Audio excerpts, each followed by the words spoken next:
IPET is the Institute of Professional Engineering Technologists. Our membership consists of students at universities of technology that's studying towards qualifications that would help you to register as a professional technologist, and graduates who have already graduated, and then people who have registered as professionals, and obviously a couple of retired people and a couple of other people that are not in those categories, but they are few and far between. And we have company membership. We provide, and we try and look after the interests of the engineering technologists, and we are the only body that is only representative of professional or engineering technologists, whether you're a professional or a graduate. We're the only body that only consists of technologists and only fight for technologists and try and take forward the interests of technologists. Good, I'm going to go to the presentation, so I don't want to bore you too much with the iPad story. There it is. Oh, there it is. I hope you can see it. And yeah, as I said, we're talking the first 2 blocks of 2023, ECSA registration, a bit of an overview, how to start, what is required. And yeah, because it's the beginning of the year and a lot of people has decided this year I must register. Let's talk at how to start and where to start. I'm a long-standing professional engineering technologist. I registered in 1986, and I'm a honorary fellow of IPET and a few other organizations I belong to. But today we're talking IPET matters, and if you want to get more information about IPET, it is go and look at ipet.org.za. IPET for Institute of Professional Engineering Technologists. We provide this as a service to the engineering profession. Now, we present this discussion in good faith for the prospective applicants for professional registration at ECSA. We've tried to make the material as accurate and reliable as possible. We do not guarantee registration on the strength of the directives that we do and the guidelines discussed in this webinar and the material supplied. Sorry, that we cannot guarantee. We try and help you, but we cannot guarantee you registration. Daisy just Looks like I've quieted somebody down. The ECSA registration process is a peer review system, which means that your application is reviewed by other professional engineering technologists, not by engineers, not by technicians, not by lawyers, not by medical doctors or anything else. You are reviewed by other professional engineering technologists, and you should be reviewed by people who are knowledgeable in your field. That doesn't always happen. In any case, that is ECSA's problem. I cannot comment on that really. Your registration is wholly dependent on you having met all the outcomes and your ability to describe this to the assessors in a manner that is satisfactory to them. Applicants make use of this material at their own risk, and we may take no responsibility on the outcome of any application for ECSA registration based on the content of this presentation.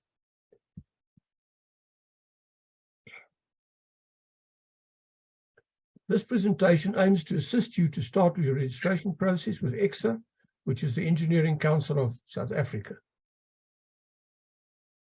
With your new qualification, now assuming that you've just qualified, finished your studies last year, you can now register as a candidate with ECSA. You require an ECSA accredited qualification from a South African University of Technology or a traditional university, not muted. In any case, an engineering diploma from a University of Technology qualifies you to register as a candidate technician. Bachelor of Engineering Technology, the BET, or advanced diploma, or a BTech qualifies you to register as a candidate technologist. and a B.Eng or a BSc Eng, you can register as a candidate engineer. We try and cover the other groups as well, not only technologists in this presentation, but obviously we aim mostly at technologists. Now fine, how do you register as a candidate? First of all, you go to the ECSA website, www.exa.co.za, and there's a place where it says ECSA documents. You go and look there. Under item 3, look for the application form. Registration as a candidate engineer or a candidate technologist or a candidate technician. That is the name of the form. You'll have to look a bit because there's a long list of forms there. You'll have to hunt for the one you're looking for. But that is what you do. You go and download that form, and this form for a candidate requires a minimum of information. It doesn't require a lot of information on your experience. It requires your personal information. It requires a certified copy of your qualification, and obviously it requires proof of payment to ECSA. And you send all this proof and all the stuff that's asked on that form. It asks if you're in good sound mind and a lot of other things that I can't remember now, but in any case, but it's not a big story to fill it in. You can fill this thing in half an hour or an hour, and then you send it off to ECSA at engineer@exa.co.za. That's very easy to remember and easy to do. Now, registration is compulsory. In terms of Government Gazette number 44333, 44333 of the 26th of March 2021, which was more or less during the lockdown, board notice number 21, identification of engineering work regulations. Everybody doing engineering work is required to be registered as a professional or in a specified category in terms of the notice within 36 months of the date on which the notice comes into operation. You don't have to register as a candidate, and I'm not going to go into the registration of a candidate. The point is you can register as a professional without being registered as a candidate, but the fee is higher. But then again, the fees to register as a candidate is high. So you need to decide. If your boss pays for you, then it's lekker. Then you register as a candidate. So the 26th of March 2021 plus 3 years gives you the 26th of March next year, 2024. Then it is supposed that everybody must be registered. This includes academics and government employees. Now, I can tell you that everybody is not going to be registered. There will be thousands of people after the 26th of March 2024 that's not been registered yet. How ECSA is going to handle that, I don't know. I know that they're going to have an overload of applications this year, so get your application in as soon as possible.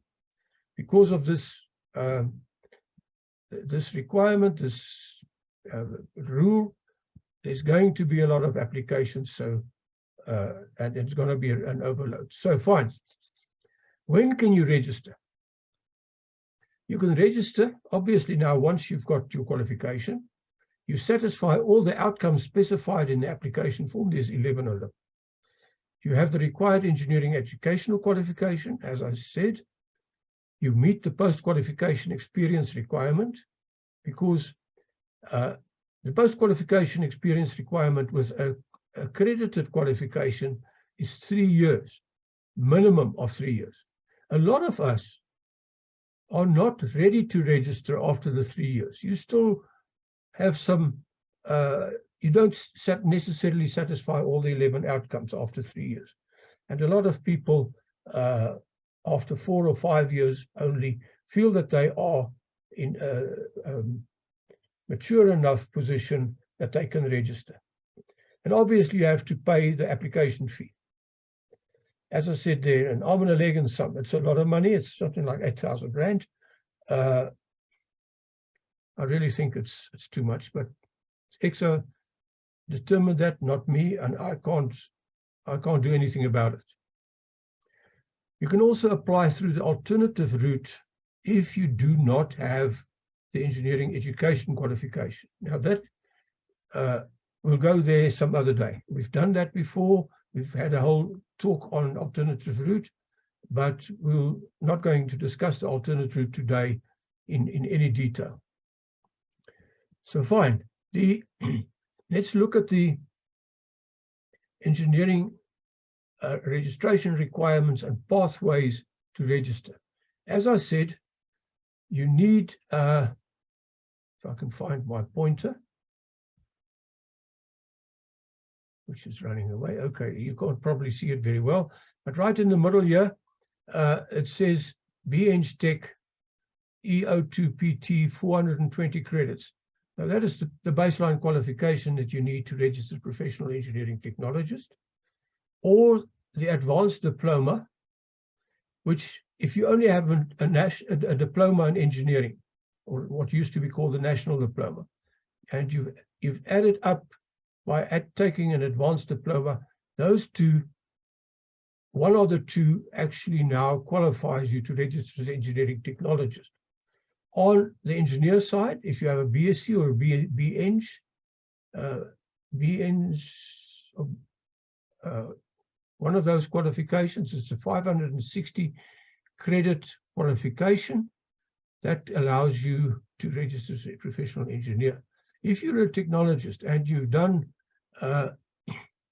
the BEng Tech Honors and the MEng, it's the professional, it's not any masters, it's a specific masters that you must do, which will qualify you also to register as a professional engineer. As a technician, you must have a diploma or advanced certificate, one of those on the right-hand side here, which is given to you in red. Now, I don't know why those question marks. It's not my slide. I've vandalized it from Jones Molasane's slide. And any case, but the point is, it shows you what you need to do to register. Prof. Sina, would you like to add anything to this? No, John, you have already. Hello? Yes, yes. So, John, let him speak, then I'll let. And while we're waiting for Prof. Sina, he's a professional engineer, and he also assesses professional engineers, but he's always been very helpful with and he's been lecturing at universities of technology. And his son, like my son also, both of them, but they're very close to the same age, is qualified in engineering. And so we sometimes skinner about our sons. No, Johan, just I'll let. I don't know why sound is like this. We can hear you. Okay, you can hear, then it's fine. Just I wanted to tell. Yes. People are having problem with the PR Tech and PRN. So only level descriptor is different. You understand? Complex, broad spectrum. So we should not think that PR Tech is better or PRN is better. All professions are more or less same. But if EOT, technology students, wants to register for PRN, he or she can do, because ECSA has offered honors and professional master. This honors is ECSA endorsed. So honors is a pathway for PRN. So completing honors and professional master, which is not a research base, is a coursework. Then they can apply for PRN. So even EOT students, graduates, can apply for PRN. So this is the new development of ECSA. And at UNISA, where I am teaching honors program. We have already started from the last year honors ECSA endorsed and planning to start professional master very soon. That's all from my side. Thank you, Prof. Sinha. It's good to know that UNISA will be doing the professional masters and are doing the BEng Tech honors, which will lead to professional engineers qualification. But in other words, what we mean is that we are developing that route. The route is not open yet, and you can't just go there as easily as any of the other qualifications. But the BEng Tech honors is already provided for by UNISA, and I presume by some of the other universities of technology as well. Good. Correct, Johan. Even I heard UJ has started honors. I am not sure. And TUT is also planning to start. So almost all technology university are thinking about it. Yeah, but professional master is not started in any university to my knowledge. Yeah. So this is the thing. Yeah. Thank you. But the curriculum is being developed. Yeah. Good. Okay, now the next question is, what if you do not have a South African qualification? Qualification from the Dublin or Sydney or Washington Accord countries are accepted as South African equivalent. There are some agreements with ECSA, between ECSA.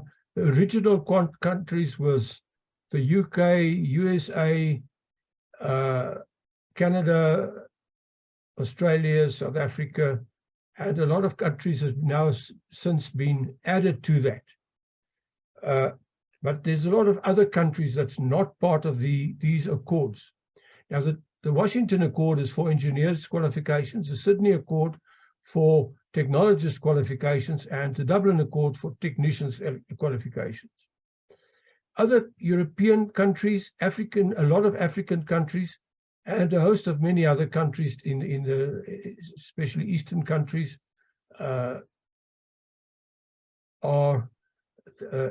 you have to submit your qualification to ECSA with the required forms, and then they assess your qualification for equivalence.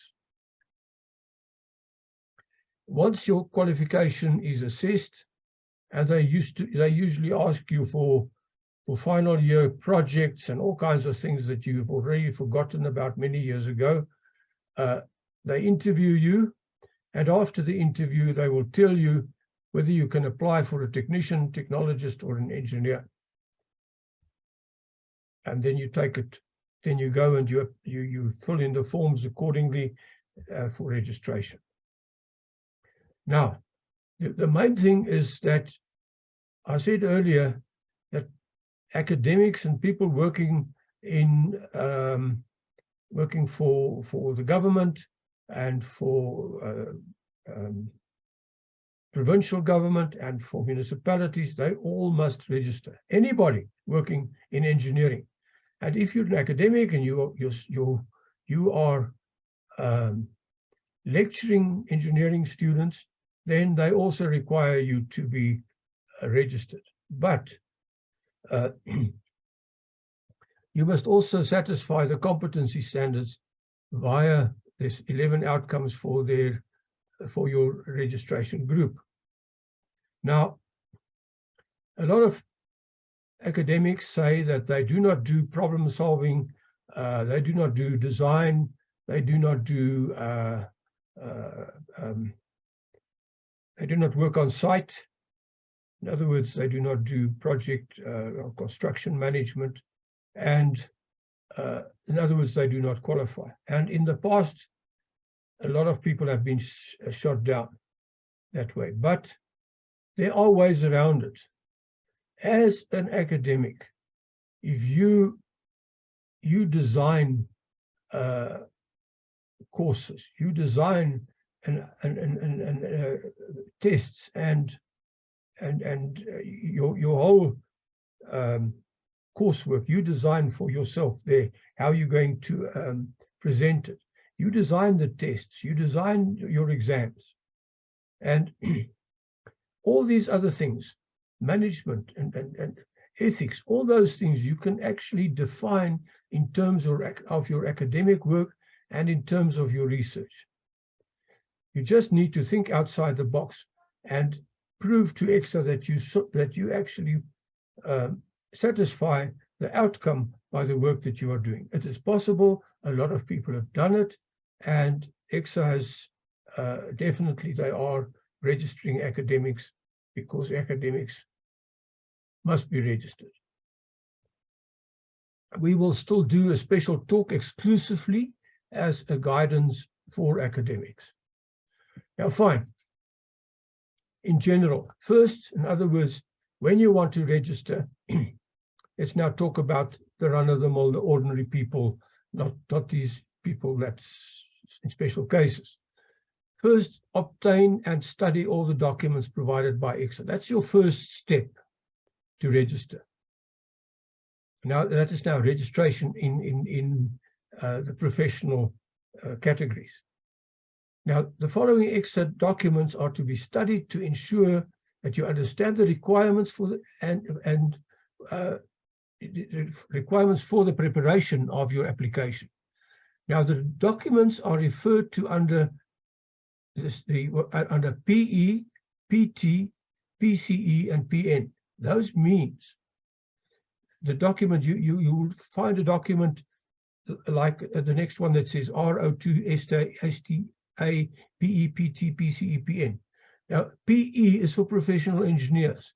PT is for professional technologists. PN is for professional technicians applications.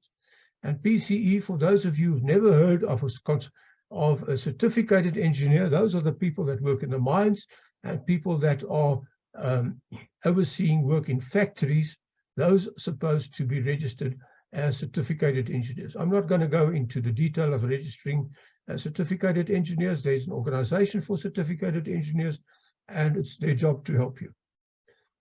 Now, look at revision number 1 of RO2 STA of your grouping of 20th of August 2020 for the competency standard for registration in your professional categories. We'll talk about this as RO2. Then there's RO8, Guide to the Competency Standard for Registration as a Professional Engineering Technologist. And the website where you can find this is basically the ECSA website, and you go there, look at the bottom there, it was further in the document as well, and you'll find it. It's a bit of a schlep to find it, as I said earlier, because there's a list from here to the town hall of documents that ECSA has there, but they have headings, and if you apply yourself, you will find them. Now, look at the ECSA website under the folder documents, under heading 3.3.2, new registration for professional engineering technologists. There again is the ECSA website. Now I can see it also because it was not just easy to see on my screen just now. The point is that success in registration is to comply with all 11 outcomes required by ECSA. And you have to write it in such a way that the other professional technologists can actually recognize that you comply with each outcome, and then you will be registered.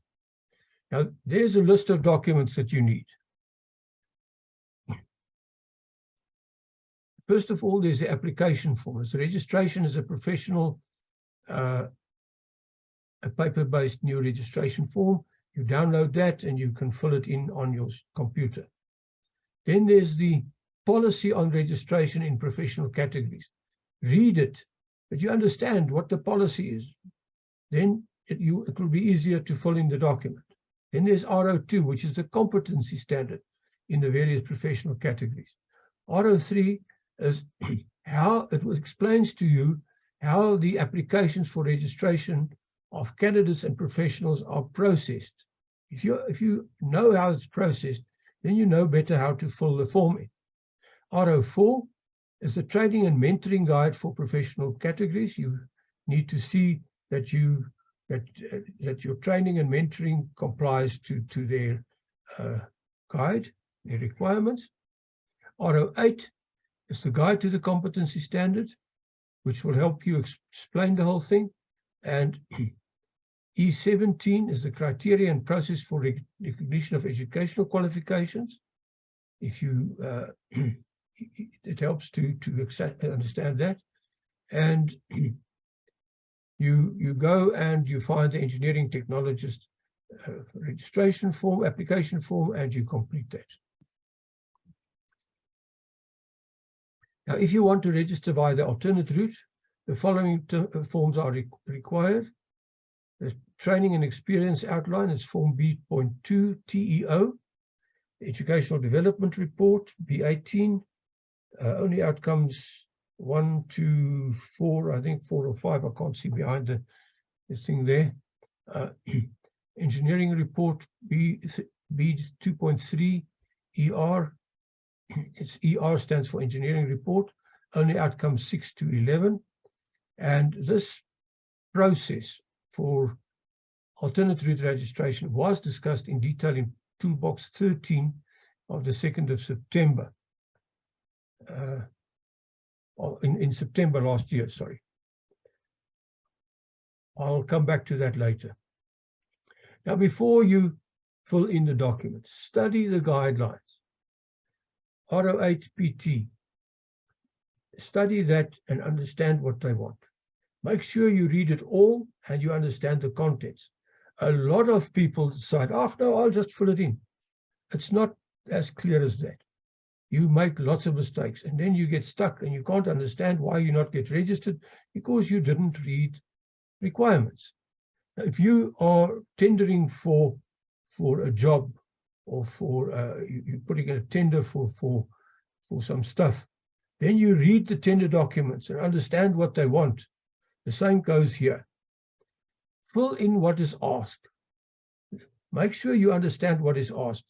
Do not fill in what you think they should know. A lot of people try and do that because they think, I don't know, I'll put everything in here. It doesn't work that way. Look at what they ask and fill it in that way. It's a peer review process. I explained to you earlier. If you apply for professional engineer, you are assessed by professional engineers. You apply for professional technologist, you are assessed for professional technologists. Remember one thing, the assessors are all volunteers using their own time. They do not employ full-time assessors that are paid to do the assessment. Yeah, the volunteers are paid a little bit of money to cover their time. But let me tell you, a lot of times that money is not even really worth it. When I was on the registration committee, we never actually even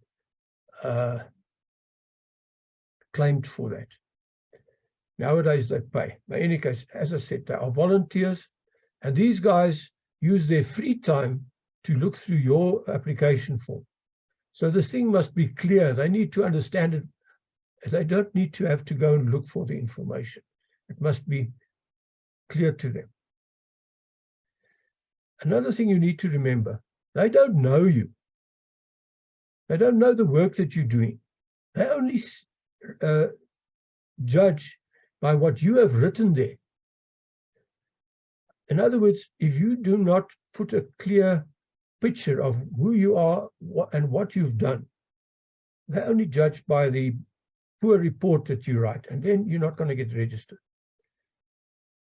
That report that you write is like a picture of yourself, like a photograph of yourself. Now, you must decide whether you're going to give them a smudgy, crinkled, dirty photograph, or you've got to give them a crisp, new color photograph with a smile on your face, which present you as you want to be presented. Remember that. It's like any job you do. Any job you do is like a photograph of yourself. Your boss judges you by the job that you provide him, and you are judged here by the report that you write to ECSA. The documents give all the required information in detail. Make sure that you read and understand the requirements before you start, and that then you give all the requirements. First, start preparing your initial draft. And after a couple of pages, go and reread the documents and see whether you are actually still on track, and adjust your approach. While you are writing these documents, and let me tell you, you don't do these documents in an afternoon. It's just impossible. Old Chris, who usually help us here with these presentations, he always says it takes you 50 hours to do that. And if you write these things in a single afternoon, I can bet you that you will not be registered. I have seen stuff that was written by one specific case. I remember a guy obviously had a few beers in, and he decided, now I'm going to show ECSA who's boss. And he wrote up a document in longhand, and that was probably 20 years ago. And he was turned down, obviously. And he was very upset that we didn't accept him. You know, he was a big shot in one of the municipalities, and he thought, oh, no, this ECSA somewhere, you know, so we're going to be easy. So you want to reread the documents a number of times during your preparation, and then a final time before you submit, and then you check, okay, did I do that? Did I do that? Make a checklist and make sure that you comply to everything. This is a meticulous process of writing and editing, and ensure that you submitted the required evidence in the format asked for. Get someone to edit the stuff for you, to check your language, all those things.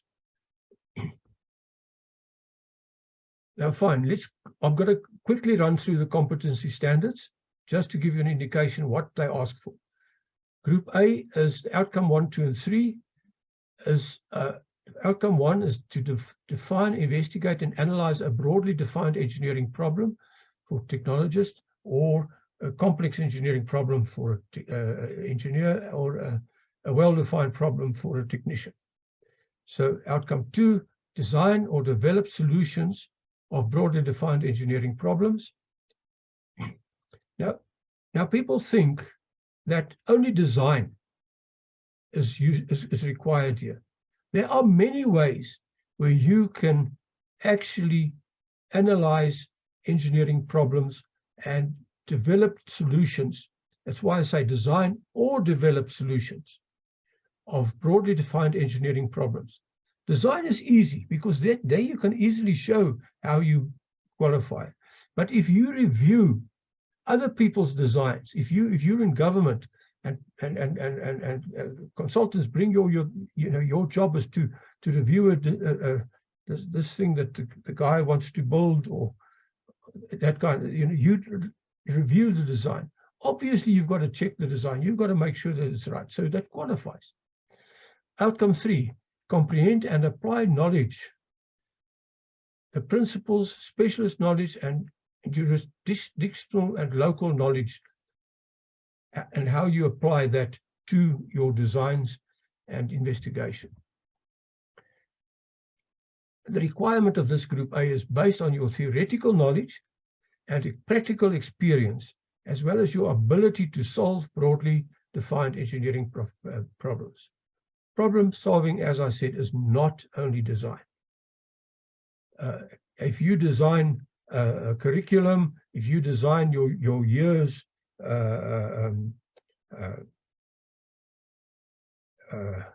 course at the university or University of Technology, you design your exams and stuff, because you've got to calculate and make sure those questions you ask is actually right and true. So that is design work. Remember that. Group B, it's looking at your managing, it looks at managing engineering activity. So what outcomes are applicable? Outcome 5, it says manage part or all of one or more of your broadly defined engineering activities. In other words, you take one of those activities and you show how you manage that. Don't try and take all of them. Just pick the prime ones that will show how you actually qualify.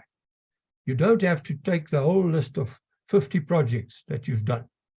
Outcome 5, how do you communicate clearly with others in the course of your engineering activity? You need to explain how you communicate clearly. What formats do you use? Do you use PowerPoints? Do you use whatever? Do you use site instructions? All those things shows that you communicate clearly and that your communication is clear and written down. In other words, you can go back to it. Here you must be able to demonstrate your technical leadership in engineering project management with good interpersonal skills and the presentation of your work. Now, Group C talks about risk and impact mitigation. Outcome 6 is to recognize and address the reasonably foreseeable social, cultural, and environmental aspects of your engineering activity. In other words, how are you addressing social aspects, cultural aspects, environmental aspects? Outcome 7, how do you meet the legal and regulatory requirements? In other words, the rules and regulations and protect the health and safety of persons under your leadership in the course of your engineering activities. In other words, your health and safety and other legal and regulatory requirements, not only health and safety. Here you must be able to demonstrate your recognition of and obligation to society, the profession, and the environment, as well as your commitment to abide by the professional code of conduct. Group D, outcome 8. This is where you show how you act ethically and you exercise judgment and take responsibility. So you conduct engineering activities ethically. You need to explain that. That is easy to do for lecturers, because ethical work in lecturing has to be above reproach. You need to make sure that you don't plagiarize and that kind of thing. Outcome 9, exercise sound judgment in the course of your engineering activity. You need to show how you do that. And outcome 10, be responsible for making decisions on parts or all of the engineering activity. The responsibility that you take. In other words, who is responsible for doing the work?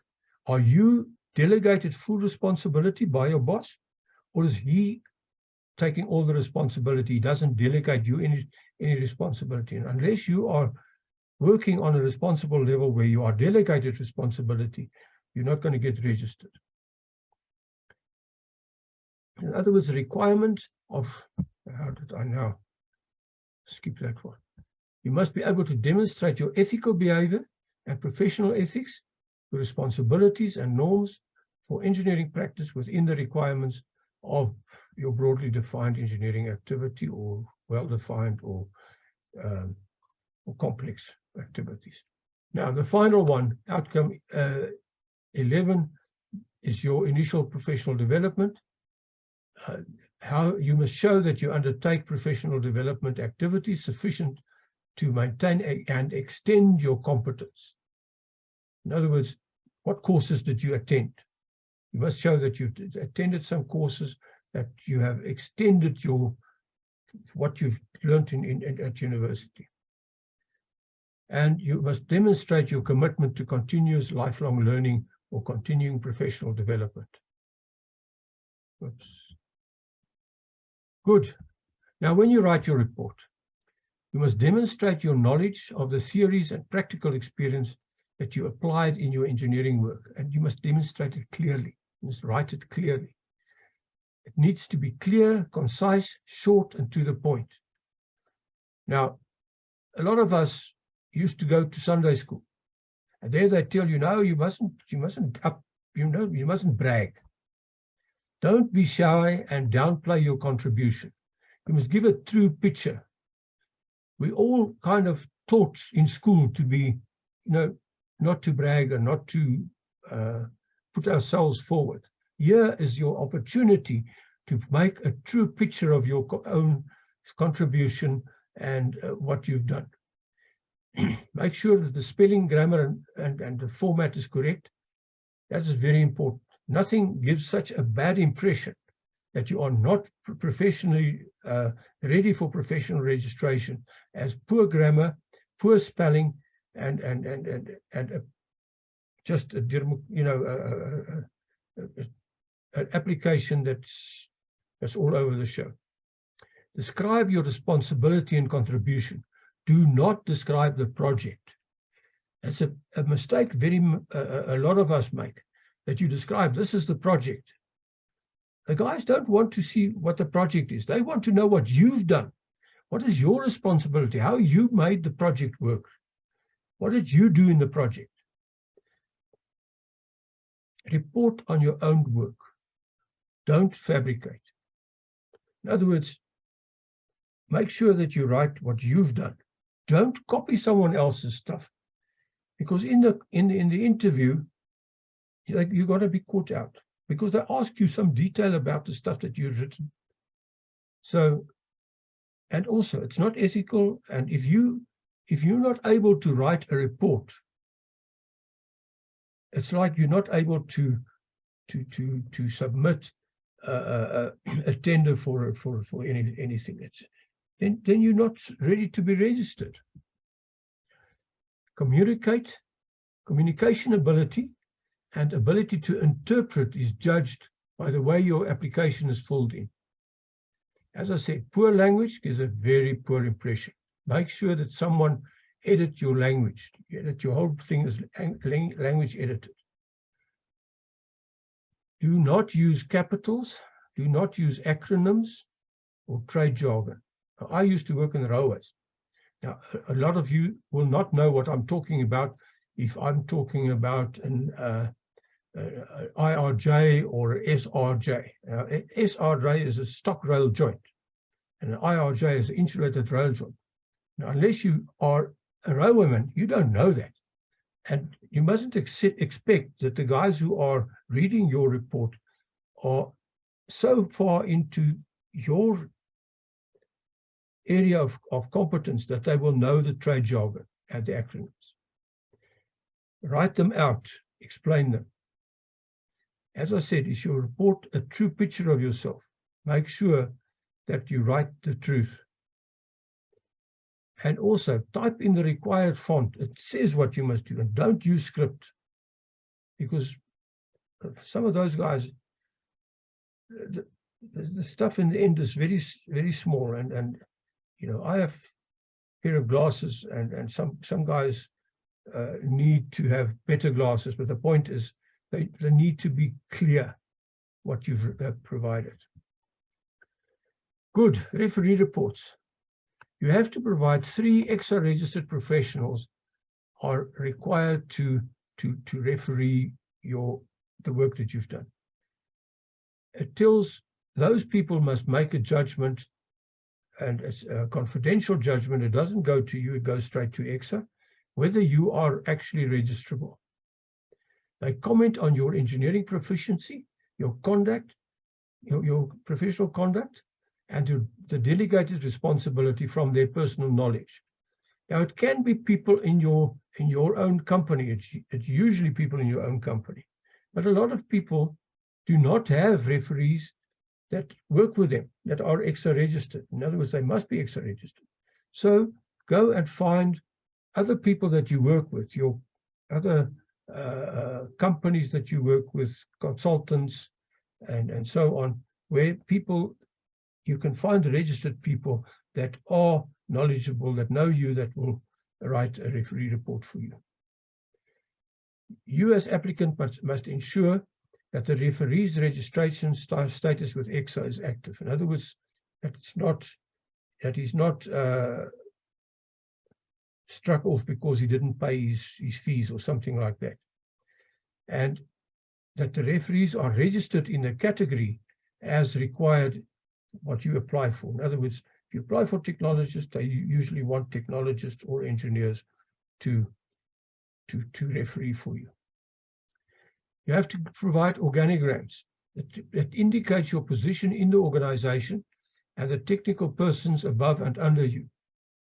Do not indicate the cleaners and the laborers and all 2,000 people on the construction site. Just put your 1 or 2 levels above you, your boss, what his registration is and what his qualification is and what his job description is, and guys next to you and guys under you, so that people can understand what your level of responsibility is. Do not use shading, but indicate your own position. You could put a frame around it or something like that. And do not reduce the whole company to A4. I had, once we had a application, a guy was applying from ESCOM, one of the power stations. And the organigram for the power station was an A0 document, which he reduced to an A4. You couldn't read it, and it's not what we require. We require only those people right around you. The summary of training and experience is an important document, and many applicants tend to overlook it. It's to be completed only after the TR or TO is completed. Ensure that each period is stated in weeks, and the total of all periods to be stated in years and months. We provide concise, clear, relevant information. I cannot stress that enough. Like, I used to see people apply and they say, they attended the site meeting. Good heavens, what did you do at the site meeting? Did you do the braai? Did you make the tea? Explain your involvement. If you chaired the site meeting, that's what we want to hear, because then we know what your reference, your responsibility is. But if you only arranged for the sandwiches, then we also know what your responsibility is. So in other words, what did you do at the site meeting? Don't provide books of designs and stuff. You need to provide some examples, but not whole books and stuff. Don't include all your CPD certificates. You can just list the courses that you did. Remember to zoom in on the engineering content of the work that you've done. And then there's another thing. You find that a lot of people, now his boss says to him, if only you were registered, you would have been promoted. Now he wants to register quickly. His boss says to him, okay, if you register within 2 months, you'll get promoted. Now they fill in the form and they write this letter to ECSA that you must now register me within 2 months. It's now urgent. ECSA laughs at you. You've had 12 years or whatever since your qualification to apply for registration. You cannot try and rush ECSA now to because you waited too long to apply. They don't even listen to it. So in other words, apply in good time. Don't try and rush ECSA. It doesn't work. Interviews. The interview is an extension of your application form. You're usually asked to explain things that they don't understand exactly. Maybe they don't understand what you meant. Maybe you wrote it right, but they don't exactly understand, and they'll ask you. Be very worried if you did not report on your own work, because they'll ask you on the work and you can't explain. Then they know you're bullshitting. Don't talk down to the interviewers. They are peers and colleagues. If you are a professor, don't talk to the interviewers as if they are students, or if you're the boss in your firm, don't talk to them if they are the laborers. Talk to them like you would talk to your peers around the tea, over a cup of tea. Prepare your 15-minute presentation professionally. Make sure that it's done professionally and someone checks it for you. Cover all outcomes clear and concise and in short. You will be caught out if it's not your own work. Now, a lot of people, if they get turned down, they're very upset. Now I'm going to appeal this. You know, they didn't understand this. I know that sometimes ECSA is at fault. But let me tell you something, that I would say less than 5% of appeals is actually is successful. An appeal costs the same as a new application. If you're upset because you did not get registered, cool down, discuss with people who are registered, who've been there, discussed with people like us. As I said, very few appeals are successful. Ask for an information interview. That is free to understand your shortcomings. And then they will tell you, no, that's where this was not right, and that was not right, and that was right. And they would usually say to you, you could come back within the next year and resubmit. And that's usually for free. So better get deferred, and it gives you an opportunity to correct your shortcomings than to go and do an appeal where, as I said, your chances of success is very, very limited. Thank you. I know it's been a long day, a whole hour for this. Thank you for your attention. We will now answer some of your questions. And for the previous presentations, go to this website, https://professionalcpd, one word, .co.za. John van Skalkwyk, who's on the group here with us, he runs that, and all those are there under graduate stuff, and you can go and get it for free. There's about 30 of them by now, and okay, it takes a lot of time to go through them, but pick them. You'll see that what the what's the name is, the what each of them are. You've seen this slide before. IPET provide a professional registration advice group. Go there and join. And then we also provide a free job portal where we apply, where we advertise job adverts. Now, this morning I put up probably 8 or 10 job adverts. So you're welcome to go there, and this thing jumps back all the time. Any case, so I'm going to stop sharing, and we can take questions from here. Put up your hand and fire your question. Don't be shy. Johan, there is already a question in chat. Oh, well, you know, I haven't been looking at the chat. I've been trying to present.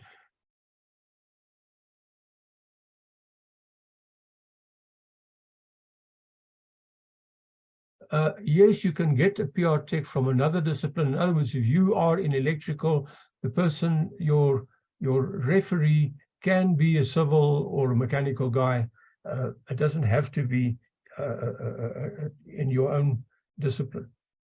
I'm sorry for the people that couldn't hear me.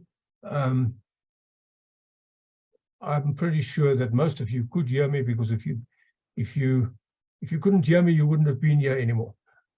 It's easy as that. And how many people do we have on board? 42. That was very nice. It's nice to have you all here. Any other questions, please? Cicely, unmute yourself and carry on. Good evening, Johan. Yeah. Thank you for this presentation. I must say, I think sometimes it's just the tools that we need to continue writing. I'm currently working on my engineering report at the moment. I just finished my TERs, but there are 4 criteria that I'm really struggling with. I feel like every time I read the question, I understand it in a different way, or maybe it's just me struggling to apply to the type of projects that I've worked on. So please, if you don't mind, it might just take a while. So the first criteria is 6.1, which is describe your ability to identify interested and affected parties and their expectations in regards to interactions between technical, social, cultural, and environmental considerations. I work in the consulting industry. My projects are mostly housing, schools, strictly structural. I do a bit of construction monitoring, but on very few projects. So I don't know, I'm really just struggling that on a project where I just, for example, designing a multi-story building. I'm just lost. I really hope you can assist. You're designing a multi-story building. That's that should be one that you could do, because if you design a multi-story building, what is the entrance requirements for people with disabilities? You show that as how you are now satisfying that requirement, because that is exactly what it is. If you look at the requirements of the people that is using your services and how you satisfy those requirements. Now, as you design a multi-story building, you must make sure that the entrance, the access, and also the fire, you know, how do you provide for fire? Escape. Yeah, that kind of thing. So those things are the things that you need to say, I qualify those requirements. Do I need to make sure that it touches on technical, social, cultural, and environmental, all those four? Well, as far as you can. Environmental, what before you start a project, there are environmental requirements that you have to fulfill. So that is where you satisfy the environmental requirements, the social, cultural. Sometimes cultural is not so easy to show, but if you are doing a rural project, then obviously you have to look at the cultural needs of the people that you do this project, the school or the road or whatever, and you're not going to build the road right through these people's cemetery. So yeah, you see, that is satisfying the cultural requirements. And as I said, social, you know, that people with disabilities can what's the name? Johan, can you add something to that, please? Yes, no, definitely. That is an interesting one, because we had a structural engineer that did his application to ECSA, and he battled with the environmental side and the expectations of the community, and lots that go onto it. And one of the reviewers answered it, and maybe I can answer the question down these lines also. Remember, when you start your site, you have to have a geological person involved. You have to have the environmental impact assessment done. So all of those things talk towards sustainability. It talks to the environment. It talks to the access to the building, as Johan said. And when there's a fire, how do you meet these expectations of the people? As a person that's disabled, I have got an expectation that your facility should cater for that. From the public point of view and the larger community, there's an expectation that the building that you're building are using modern materials that are recyclable. Did you look at that? What was the cost implication of using these technologies? The fires aspect of it, is it a safe building? Because these are the expectations of the community, of the people that's going to use your facility. The access to amenities, the pollution, that all of those aspects talk to the expectations of your design. And then the environmental aspect is all of these peripheral legislation and requirements that comes out, if that helps. You've now mentioned two things that I think I can add on to, Johan. Ablution facilities. Okay. There are different cultural groups that are using that expect different types of ablution facilities. So you need to just show that you provide that. And then there's a new one that nobody has really spoken about before. And that is what happens if you have load shedding and your lifts can't work. Is these stairs good enough? Is there good enough lighting? Are the ladies going to feel safe using the stairs? Put it that way, you know, because sometimes my wife, she wants to use the stairs. She doesn't feel safe using the lifts, but also she doesn't want to go down a dark staircase. So those are the two things that you can add to your list there. Okay. All right, thank you. So Daniela, simply, do you want to answer, or do you need to? Do you want to question? Yeah, I wanted to add few things maybe. I don't know Yeah. if Johan will permit that. So it's also when we look at the site rehabilitation at the end, that's also look to the environment. Also when we, even the employment of the members of community, it's a social aspect which is included if because there are social things which we have to mention there. And also all aspects like you mentioned before, like parts of environment which when we take away for the project, we then rehabilitate and bring it back. And like you are saying, there are things like, for example, even for load shedding, when you are speaking about it, depending on the building or on the whatever project it is, that will actually show specific aspects. Maybe in that building, we don't even have electrical stove. Maybe we have gas. So that will be related to the load shedding. Or maybe we have solar panels. So anything which comes into the environment area, we can mention in that. Of course, depending on the project. But I think one has to speak specifically on our work. It's very important that everybody knows his work and speak specifically on that. Thank you very much. That is also a very valid contribution. I think you've got a lot of stuff there now, Cicely, that you can add to that specific question. I see Dr. Sina also wants to add something, or are you just saying, no, you're happy? No, just, John, Daniela's reply was very correct. So if you discuss with the environment, first you have to make environmental impact assessment. Based on that, you make EMP, Environmental Management Plan. Based on those two items, you have to apply Department of Environmental Affairs to get environmental authorization. So EMP will discuss everything, what should happen, load shedding, flooding, and everything. So three items: EIA, EMP, get EA, environmental authorization.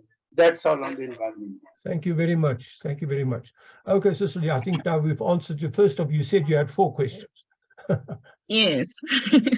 No, that was really great. Thank you. I think we've answered questions for most of the other people here as well, that now knows how to answer that question, which I probably weren't sure of.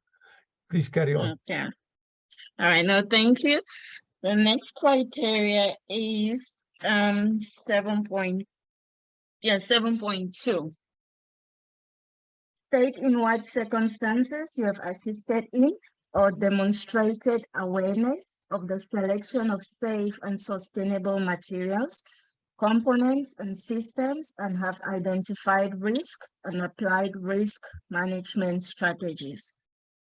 So the thing with this question, I had simply just written that in my designs, maybe for something like timber, I would try and ensure that I select, because there are timber sizes that you can't get off the shelf and they have to be made. So on that aspect, I'll say they might take more time or they might be more costly. So I just wrote something like that, but my reviewer seems to feel that I wasn't really answering that question. And then I just got lost. Johan, would you like to have a go at that? Yeah, sure. Using the sustainable materials, and once again, there's a health and safety aspect to it as well. When you select your materials, firstly, you have to do your structural analysis and see which materials will be the best suited. So in other words, your problem statement would be, pertaining to that specific outcome, is to say, I have in my design considered the following materials to be used. And when I considered the following materials to use, I looked at the materials from both startup to the costing aspect of it, to if there's any harmful materials in number one, making those materials and the carbon footprint that leaves. Number two, also when it's implemented, what's the life expectancy of that? And number three, I also looked at when the building gets decommissioned, what happens to those materials? Is there a life cycle after that? So that's the one aspect that you addressed. And then also there is a risk matrix. There's beautiful risk matrices, I guess, on the internet that you can use and say, I've used this specific risk matrix in selecting the materials and doing all of that. And I want to latch onto it by also saying there are some suppliers out there that say to you, they will give you the design, but you have to use their materials. Then you quickly also state that you did not go down that road. It's unethical behavior, which means you take care of outcome number 8 already in stating that in that statement and whilst looking after the selection of the materials. It's also good to say I've done some research on it because cement, steel, all of those are evolving and there's new technologies that people are using.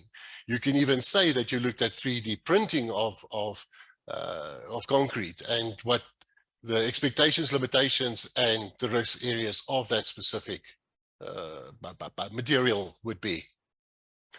Glass is another one. So there's quite a few that you could look at there. I Okay. hope that satisfies your question. Just an additional stuff I wrote, I just want to ask if does it fall underneath there. So for maybe design of trusses, I did some designs for very large warehouses. So the spans are quite huge. Now, in that case, me putting a splice connection joint that can be done on site, am I considering a risk factor here because that thing, it's too long to transport to site? Yes, definitely. You have to bring that in and you must get behind the thinking and say, look, I've considered the following factors. What is the risk of using joints? The transportation, how did that impact and affect your bottom line when it came to the project and the design?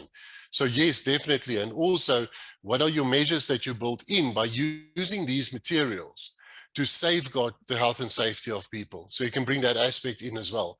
And then your motivation why you used it, and then also the research that you've done that substantiates and proves that you've taken all of these considerations in consideration before you actually came up with that specific solution. And also the labor aspect, of course. Okay. Oh, that's great. Thank you. Sorry, colleagues. I have 2 more criteria. 9.2, which again also it's an aspect of risk. It says state what factors you took into consideration, bearing in mind risk, consequences in technology, application, and affected parties. I got quite confused here with technology application. The term is quite broad. Yeah, I think quite a bit of what Johannes just said for the previous question also applies here. Johan, would you like to enlarge on this one as well? Dr. Sinha? I think No, fine, better you reply. This is Suresh speaking. I just want to add in exactly what the previous gentleman shared. Pretty much, you can look at a holistic approach in any design implementation. You got to look at everything, right? Now we're living in the new age with green buildings. So obviously, when you start a project, you got architects, engineers, all sort of people involved. So you got to lay out all factors. So now when you have a plan, you have a setup proposal, you got to look at all aspects in terms of sustainability. The risk comes in there. The design is in relation to cost. Of course, cost, you got to do a cost benefit analysis. So you have to look at all sort of aspects. Now, risk as a parameter comes in design. You could say, I can't do this material because it doesn't have the capacity structurally, or for the spans, for the intention of the requirements. So you got to say that, hey, I cannot do that. So I have to look at material how you chose your material is a number of factors. Now, the risk associated, okay, if I go in for steel, the steel might not be that environmentally friendly, but you got to explain that. You got to say the reason for having the steel is because structurally I need that to span to carry my loads and to span adequately. At the same time, you gotta talk about transportation, logistics, all sort of things. So it's a holistic approach. We have to have an integrated approach when we look at these things, right? So in the old days, it was different. Now we have to look at all of these things.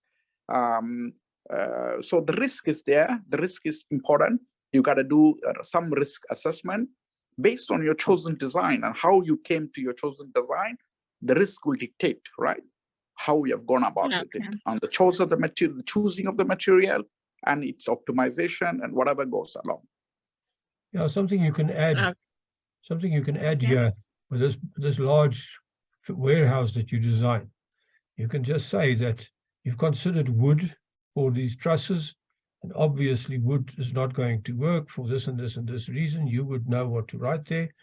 And you've considered concrete, and concrete's going to give you a huge truss that's not going to be economical or whatever. And that is why you decided on steel, and specifically what grade of steel that you're using, because some grades of steel is going to give you a stronger truss, which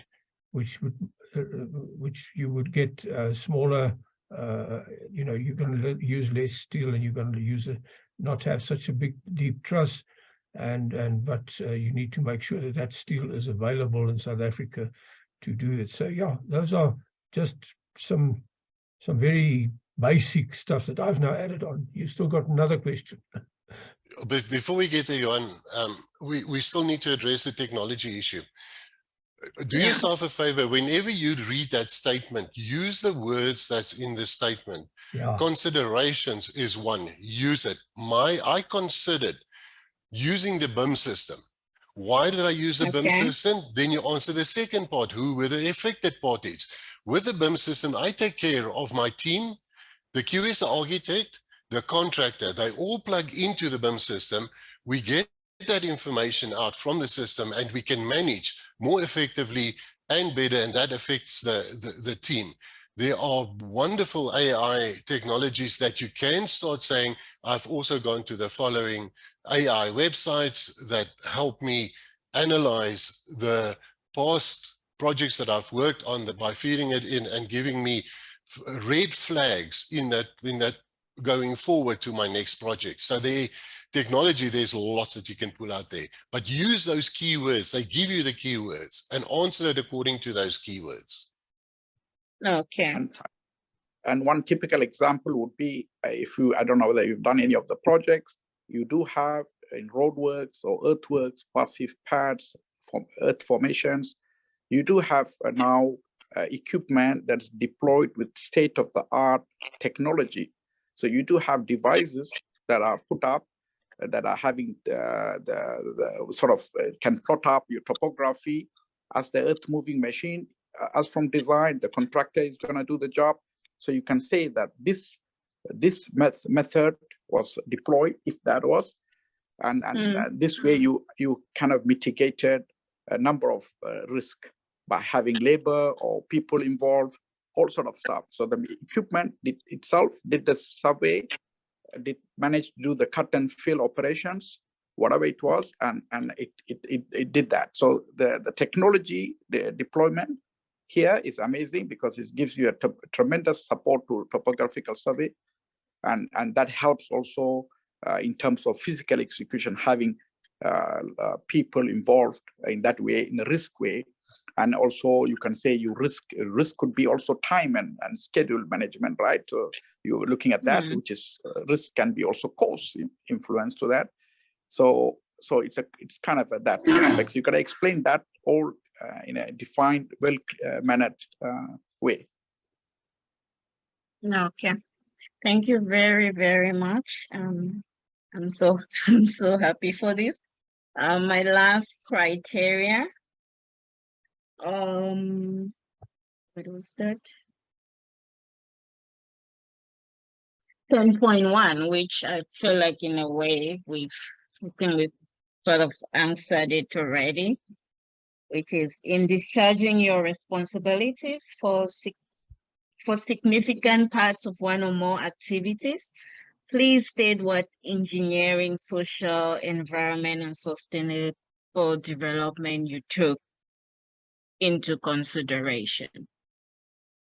Yeah, this now sounds familiar, like, yeah. I think we've covered that in the other questions. You should be able to yeah, to understand that. Fine. All right. No, that's it for me. Thank you.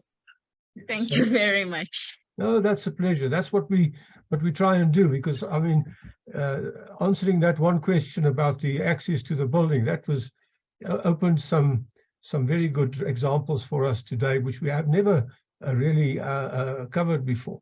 But there must be some other people that also have a question to ask. I see there's some questions on the chat. I'm just going to go through them quickly.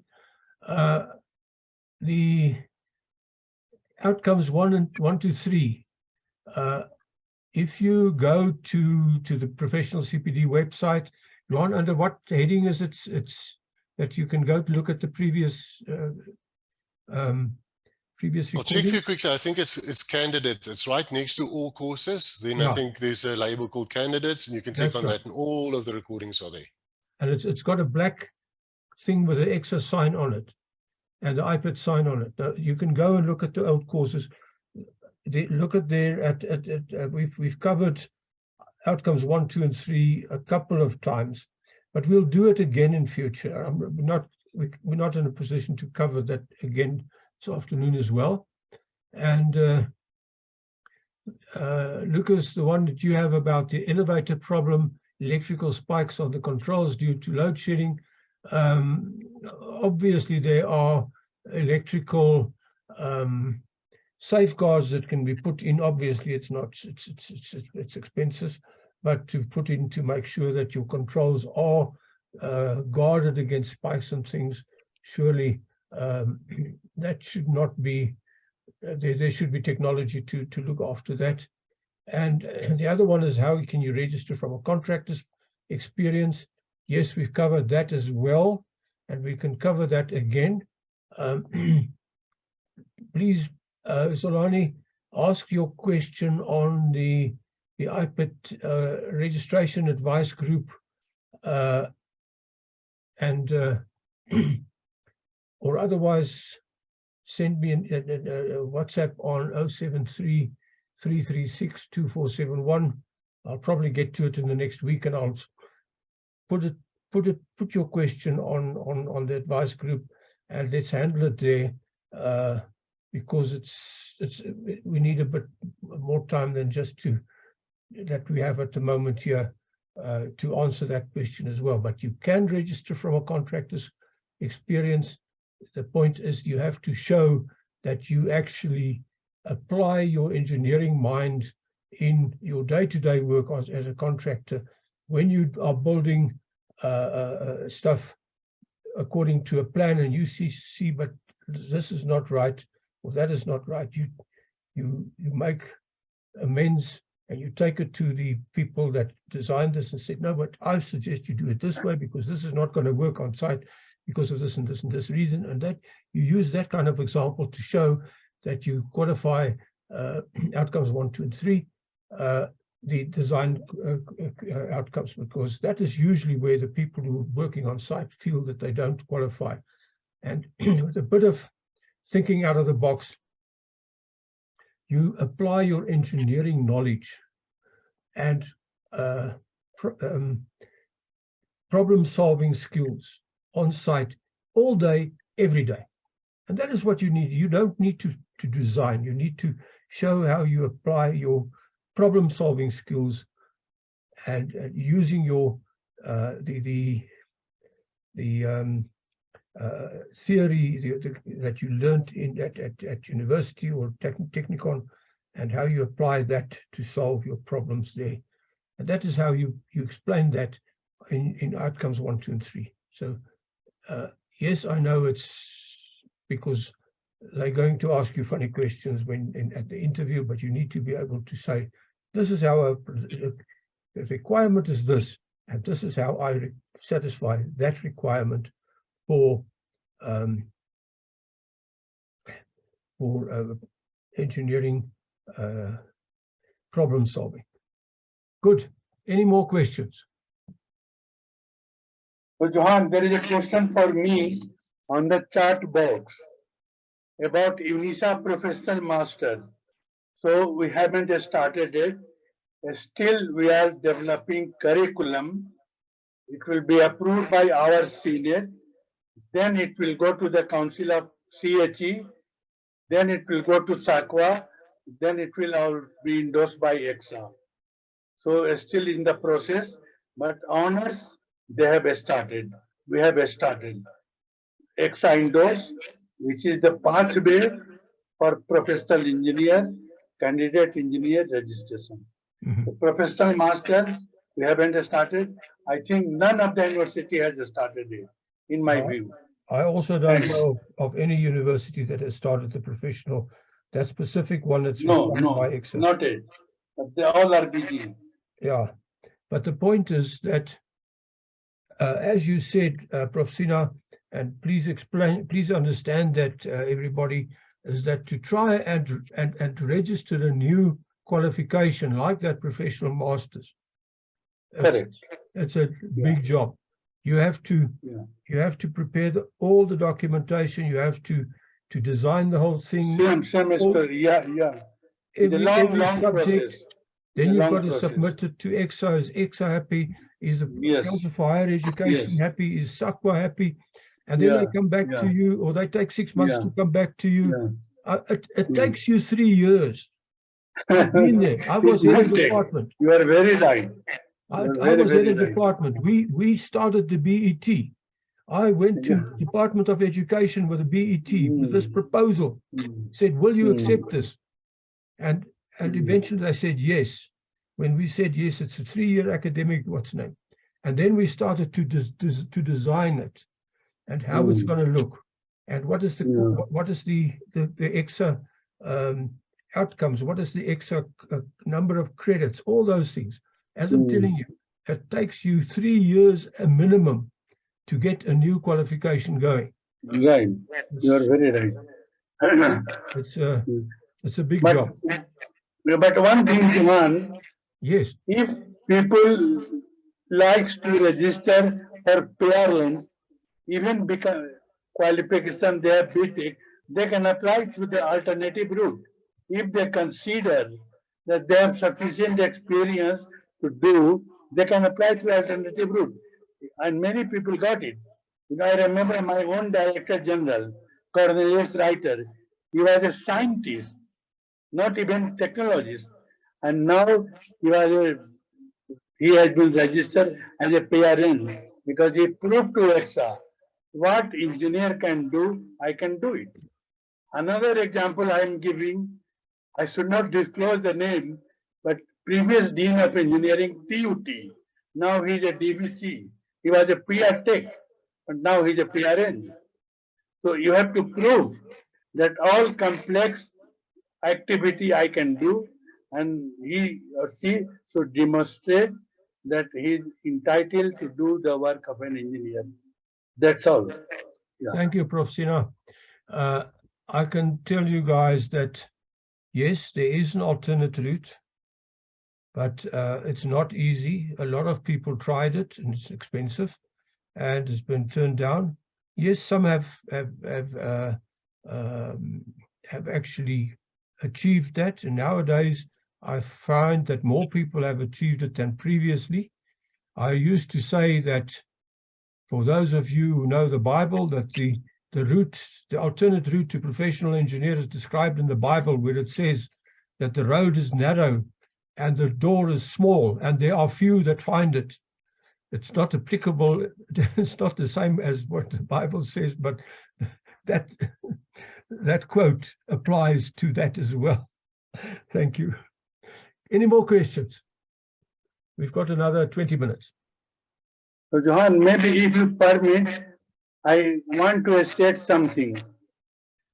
When I assess and conduct interview of ECSA, for professional registration, we ask sometimes basic question like what is the reason you want to be registered with ECSA, and they can't reply correctly because they haven't gone through ECSA code of conduct. Why you want to register with ECSA? What is the main role of ECSA? So main role is to protect the public, to protect the environment. So they must go through these booklets, ECSA code of conduct and various countries' law, now Water Act, Environmental Act. Those are very important. One guy was telling, I am competent in contract. Then one of my senior guy, he was taking interview with me. He asked, tell me, who issued the payment certificate? And he was quite silent. And he was expert in contract law. So these things, they must go through the relevant booklet. We have few booklets, they must read it before they come for interview. And professional interview, they have to present only 15 minutes, not 16 minutes. They may not be allowed sometimes. So these are very, very important things. Yeah. Once they register, they will not be only responsible for the work, but they will be also accountable and they will be declared competent. So these general things also we ask during professional review interview. They have to face 2 oral, EA, experiential appraisal, if they haven't demonstrated competency clearly. So professional review interview, we go also beyond the border, not only theoretical from the course related, but also general question, code of conduct, what is council of built environment, this type of questions. That this is my based on experience. Thank you, Johan, very much. Dr. Sina, there's Dr. another Sina, reason why you need to register, and that is because the identification of engineering work regulations require you to do that. That's one that was not applicable a few years ago. So if that should answer the question. You know, you want to register because you are required by the rules and regulations to register, and all those other things that you said as well. That's also very valid. Thank you. Johan, you wanted to say? Yeah, Dr. Sina, what you're saying there is so true. We've now seen 3 applications that came through, and the reviewers said that outcome number 8 was not done properly. The experience in ethical behavior and going and knowing and understanding ECSA's code of conduct is a problem. One of the questions that they asked one of the candidates was, what is the procedure and what do you do if your client asks you to review another engineer's work? Those kind of questions comes out, and it seems to me that the people didn't go through that one. So I'm laboring the issue and I'm supporting what you're saying. That is so important, and it seems like there's a bit of a gap happening now. Yeah, you are right, Johan. I agree. Thanks, Johan. That's very valid. Suresh, you wanted to add? Yes, yeah. Regarding the subject on previous questions was saying about experience, they got site experience, contractor experience. I'm not too familiar with the outcomes now. I'm an old-fashioned person. I just, from just way back in time, when we did our training, we had all sort of training. So we had design office, we had contractor experience. So we are assigned to contractors and the construction site, and we had design consulting experience and whatever else, maybe academic, whatever. But those, what I essentially find is that it's important. I don't know about the learning outcomes, how they are defined at the moment, but I would suggest that if any candidate has the opportunity, should take even 3 months or 6 months, and if he has got site construction experience, try to endeavor part of his own career development to endeavor to go and do some consulting work for, even if it's a semester or whatever that is, and then he has a good experience in at least some form of experience, both from construction and design office experience, and which was what comes out of your theory. So they have done the theory, now they have done that in practice, in construction, as well as in design. So I don't know how the learning outcomes are tailored, but it is something that we could always recommend. But if the opportunity, the candidate do not have such opportunities, it becomes tricky. But it will be nice if the candidates can do it, even if it's a short period of 3 months or 6 months internship in a consulting office. It happens in some of the government departments that people are sent to consultants to get some design experience and things like that, but it's not the case with everybody. And the thing is, there's a lot of people that do not have that to have the opportunity at all. That would mean that he would have to resign his job and to find another job then in the right, in a consulting area or in a construction area. You can't just do that. If you have a family to look after, you have a career, you can't just resign and go somewhere else as easily as it used to be sometime in the past. But that is why I said you must think outside the box and see how you satisfy the ECSA outcomes in your day-to-day work, especially in contracting work, how you satisfy the work in your problem solving. And if you're in a consulting office and you do not have construction experience, yes, it's difficult, but you have project management experience. You are managing projects within your consulting office, and you actually do, in many cases, visit sites where you can learn from the guys there and discuss with your peers what the answers to those questions should be. And you say that, I have not done this physically, but this is what I would do. This is because I've discussed with my peers, and this is what I've done in project management, and which is the same as I would have done project management on site. So yes. Any other questions? Suresh, you want to add something, or is that a legacy hand? No, that's fine. I guess you answered it well, because it depends on the circumstances. So the other thing is just in the site, in construction field, you can still do your maneuvering, how to do some design work in-house. And you do have temporary works, and you do have everything that you see every day, concrete and whatever. So you can do some basic designs, what you do physically in construction activities, and you can do that and substantiate it in those learning outcomes, I guess. Good. Okay, guys, who else has another question? Let's see there. No, Johan, I want to introduce previous speaker, Mr. Suresh Binayak Murthy. He was my colleague in 1995 at Swan University of Technology. We recruited him as a lecturer. Now he's maybe 15, 20 years in Saudi Arabia. Still Suresh is in Saudi Arabia. So he has a lot of experience. Now he wants to back to our country. So he also needs registration, and we have to help. He has vast experience. So that's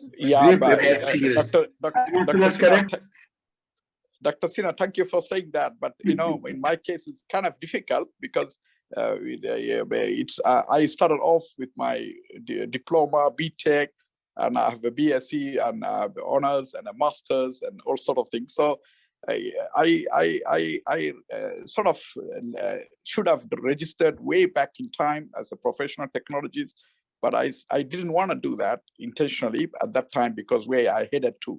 So then I ended up into heavy engineering and stuff like that, in academic and in practice and in consultancy. And I think at the moment I'm happy to hear that one point, because before we do have those discrepancy and acceptance from a technology from a technical studied background to getting into universities and coming back. But I'm happy to hear that you, ECSA, has somehow agree to allow people with postgrads and honors and so forth to get into professional engineering.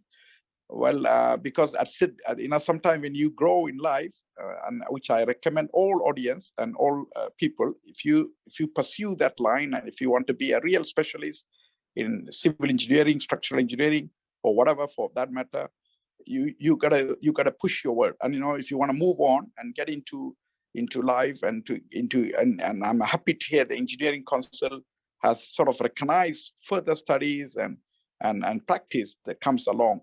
So yeah. So thank you, Dr. Sinha. I'm just happy to hear that. I guess that is going to be happening with ECSA. You can people can register, right? Even in the previous what do you call it, dispensation of education.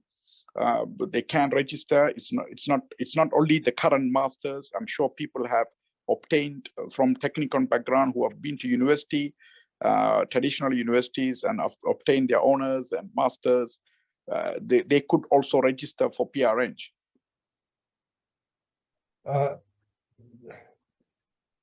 In theory, yes. In some cases, people have a master's and they have the right experience, and they are working at complex level, and a few of those people actually do register. But what we find that depends on who is on the interview panel and the review panel at ECSA. Sometimes people just turn around and say, no, you've got to have the professional masters. This other masters of yours does not qualify. And a lot of people have been at very bad experiences at ECSA. And I hear daily, I had an interview over lunch today with one of the previous lecturers and person who's working in the industry at the moment. I don't see him on the group. He's usually on our group, but he's not on our group today. And he's told me of the experiences of people coming to him at his organization where he works and complaining about double standards at ECSA, and people, ECSA sending industry people to interview academics, and then they expect the academic to have industry experience. And that kind of double standards that we find, which is very difficult to approach, and that is why people want to appeal, and then the appeal doesn't work either. So it's not always easy, but let's try and address the things on a out of the box way of thinking, and make sure that you can prove that you satisfy the outcomes. But yes, I've had some bad experiences with ECSA myself, where they don't play to their own rules, and to the extent that I suggested to someone recently that maybe someone should audit ECSA for the change, and get them to see that they are not playing to the rules. But there's a big improvement at ECSA, and a willingness to change, and a willingness to do things better now that was not there 5 years ago and 3 years ago, which I must give them credit for. So that, as far as that is concerned. But let's see if there's one or two other questions. Anela, you used to have lots of questions in the past. I see you're on the group again today. Or have we answered all your questions?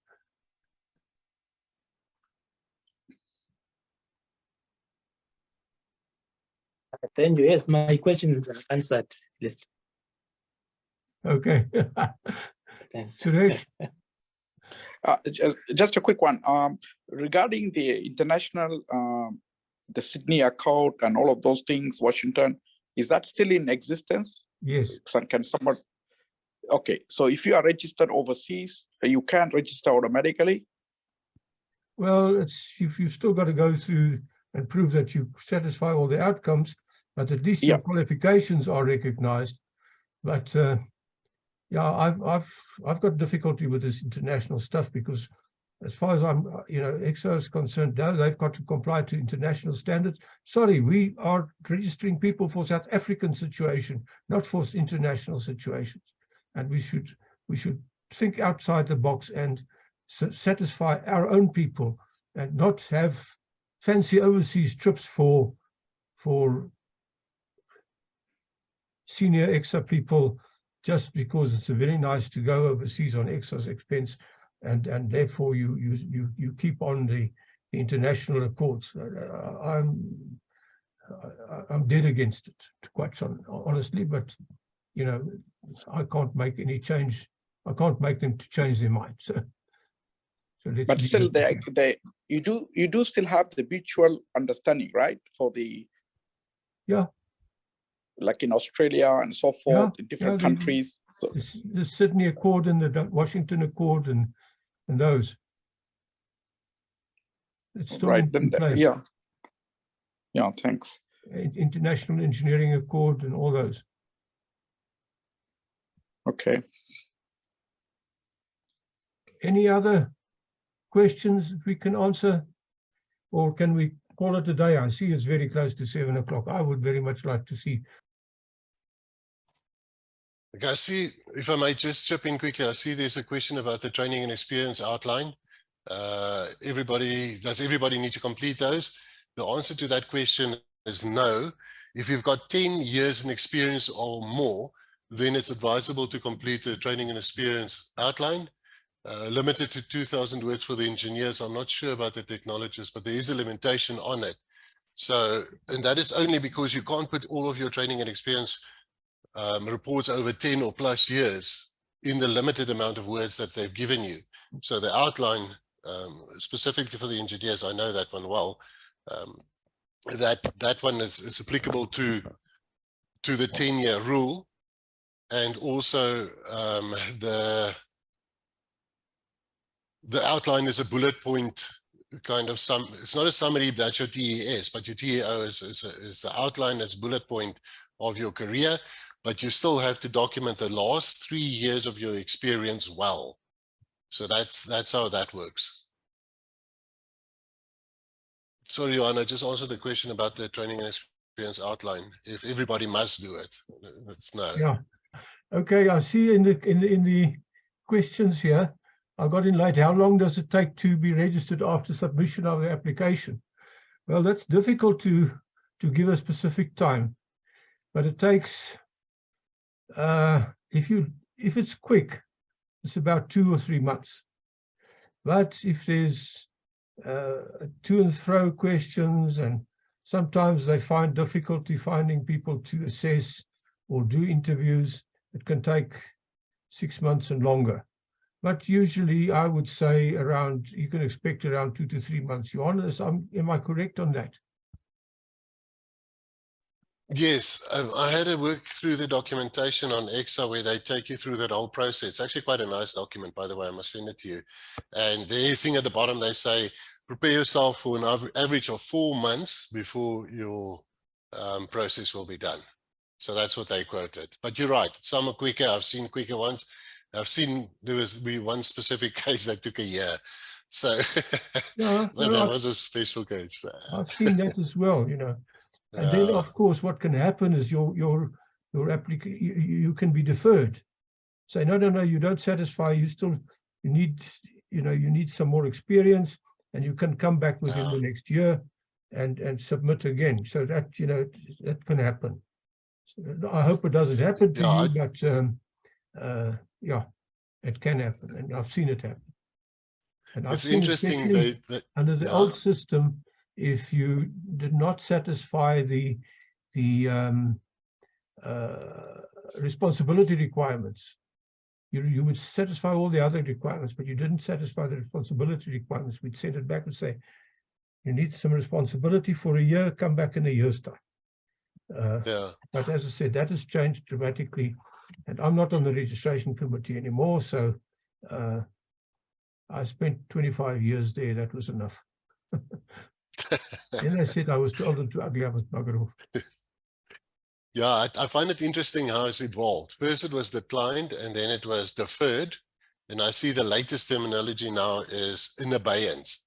Yeah. So they put your they put your application in abeyance. Then it means you need to take 12 months to go and get that experience. I had a question from one of the others on, yeah, but I'm not ready after 6 months. I'm going to submit.